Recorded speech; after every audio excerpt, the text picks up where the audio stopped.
ఓం నమ శివాయ. కార్తీక పురాణము 14వ అధ్యాయము. వృషోత్సర్గము. ఆంబోతును వదులుట. రాజా, కార్తీక మాసంలో ఆచరించవలసిన మరికొన్ని ధర్మాలు చెప్తాను, ఆలకించు అని ఈ విధంగా చెప్పసాగాడు వశిష్ఠులు వారు. కార్తీక పౌర్ణమి రోజున పితృదేవతలకు ఇష్టమైన వృషోత్సర్జనము చేయుట, శివలింగ సాలగ్రామమును దానం చేయుట, ఉసిరికాయలు దక్షిణతో దానము చేయుట మొదలగు పుణ్య కార్యములు చేస్తే పూర్వపు జన్మలో చేసిన అన్ని పాపముల నుండి విముక్తులగుదురు. వారికి 1,000,000 యాగములు చేసిన ఫలము దక్కును. పితృదేవతలు తమ వంశమునందు ఆంబోతునకు అచ్చువేసి ఎవరు వదులుతారో అని ఎదురు చూస్తూ ఉంటారు. కనుక పితృదేవతల సంతోషం కోసం ఆబోతును వదలాలి. ఆ విధంగా చేస్తే 1,000,000 యాగాలు చేసిన ఫలం వస్తుంది. అట్లు చేయనివాడు రౌరవాది నరకములో అనుభవించుటయే కాక వాని బంధువులను కూడా నరకములో పడినట్లు చేయును. కావున ప్రతి సంవత్సరం కార్తీక మాసమున తన శక్తి కొలది దానము చేసి నిష్ఠతో వ్రతము చేసి సాయంకాల సమయమున శివకేశవుల ఆలయములలో దీపారాధన చేసి ఆ రాత్రి అంతయు జాగరణ ఉండి మరునాడు తమ శక్తి కొలది బ్రాహ్మణులకు సన్యాసులకు భోజనం పెట్టినవారు ఇహ పరములందు అన్ని సుఖములను అనుభవించి చివరకు కైలాస ప్రాప్తి కలుగును. కార్తీక మాసములో చేయరాని పనులు. ఈ మాసమునందు పరాన్న భక్షణ చేయకూడదు, ఇతరుల ఎంగిలి తినకూడదు, శ్రాద్ధ భోజనం చేయకూడదు, నీరుల్లిపాయ తినరాదు, నువ్వులు దానము తీసుకొనరాదు, శివార్చన సంధ్యావందనము చేయనివారు వండిన వంటలు తినకూడదు. పౌర్ణమి, అమావాస్య, సోమవారముల నాడు మరియు సూర్య చంద్ర గ్రహణపు రోజులయందు భోజనం చేయరాదు. కార్తీక మాసము నెల రోజులు కూడా రాత్రులు భుజించకూడదు. ఏకాదశి, ద్వాదశి వ్రతములు చేయువారు ఆ 2 రాత్రులు తప్పనిసరిగా జాగరణ చేయవలెను. ఒక్క పూట మాత్రమే భోజనం చేయవలెను. కార్తీక మాసములో నూనె రాసుకొని స్నానము చేయకూడదు. పురాణములను శాస్త్రములను విమర్శించరాదు. కార్తీక మాసమున వేడి నీటితో స్నానం చేయకూడదు. చేసిన అది కళ్ళుతో సమానమని బ్రహ్మదేవుడే చెప్పాడు. ఒకవేళ అనారోగ్యంతో ఉండి కార్తీక మాస వ్రతము విడవకుండా చేయవలనన్న నిబంధన ఉన్నవారు మాత్రమే వేడి నీటి స్నానము చేయవచ్చును.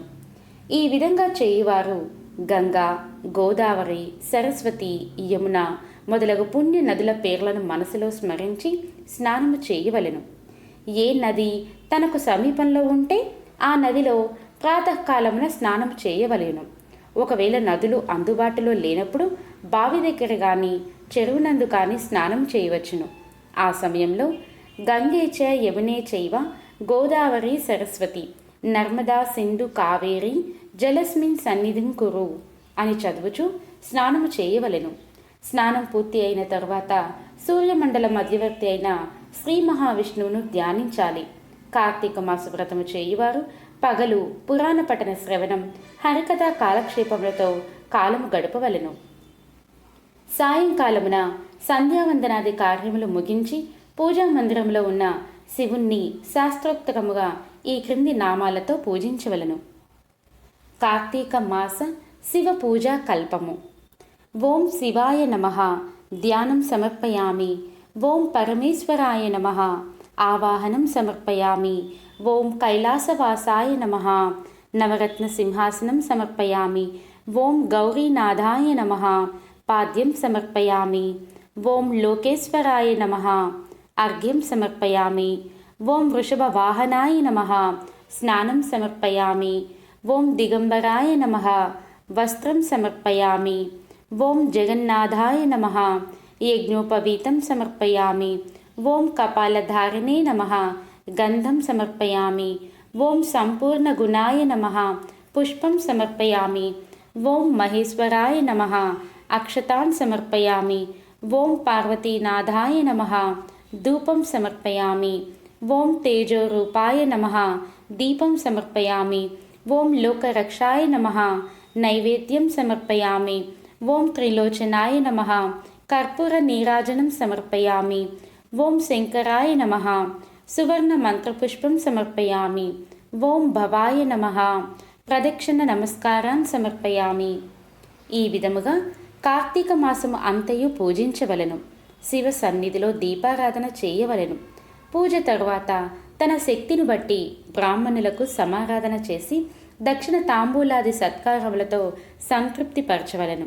ఆ విధంగా చేసిన 100 అశ్వమేధ యాగములు చేసిన ఫలము, 1000 వాజపేయి యాగములు చేసిన ఫలితము కలుగును. కార్తీక శుద్ధ చతుర్దశి నాడు పళ్ళు దానం చేసిన వారి సంతతి అభివృద్ధి చెందును.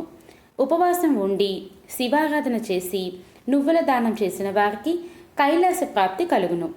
ఈ కార్తీక మాసము నెల రోజులు బ్రాహ్మణ సమారాధన, శివకేశవుల సన్నిధిలో నిత్య దీపారాధన, తులసికోటి వద్ద కర్పూర హారతులతో దీపారాధన చేసినచో వారు వారి వంశీయులు పితృదేవతలకు మోక్షం కలుగును.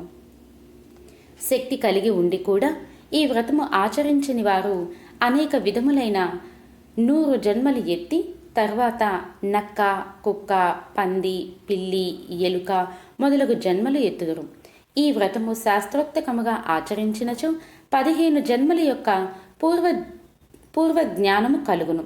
వ్రతము చేసినను, పురాణము చదివినను విన్నవారికి సకల ఐశ్వర్యములు కలిగి మోక్షప్రాప్తి లభించును. ఇది స్కాంద పురాణాంతర్గత వశిష్ఠ ప్రోక్త కార్తీక మహత్యం అందలి చతుర్దశ అధ్యాయము 14వ రోజు పారాయణము పూర్తి అయినది.